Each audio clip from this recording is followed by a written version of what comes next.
Mr. Co-President Nigel Farage, freedom and democracy. Well, good morning, Mr. Van Rompuy. You've been in office for 1 year, and in that time the whole edifice is beginning to crumble.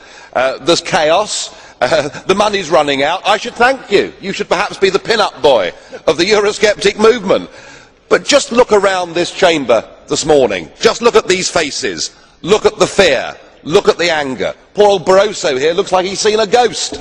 You know, they're beginning to understand that the game is up. And yet, in their desperation to preserve their dream, they want to remove any remaining traces of democracy from the system. And it's pretty clear that none of you have learned anything.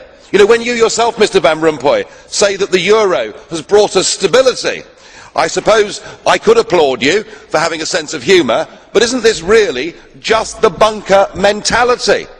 You know, your fanaticism is out in the open. You talked about the fact that it was a lie to believe that the nation state could exist in a 21st century globalised world. Well, that may be true in the case of Belgium, who haven't had a government for 6 months, but for the rest of us, right across every member state in this union, and perhaps this is why we see the fear in the faces, increasingly people are saying, we don't want that flag, we don't want the anthem, we don't want this political class, we want the whole thing consigned to the dustbin of history. And we had the Greek tragedy earlier on this year, and now we have the situation in Ireland. Now I know that the stupidity and greed of Irish politicians has a lot to do with this.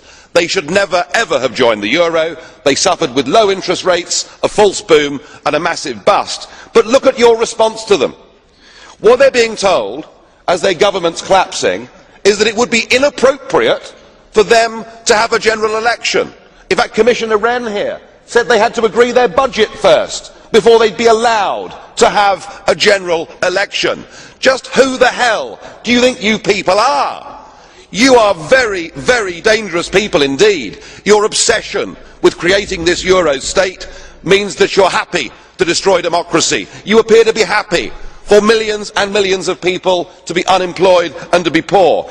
Untold millions must suffer so that your euro dream can continue. Well, it won't work, because it's Portugal next. With their debt levels of 325% of GDP, they're the next ones on the list, and after that, I suspect it'll be Spain. And the bailout for Spain would be 7 times the size of Ireland, and at that moment, all of the bailout money has gone. There won't be any more.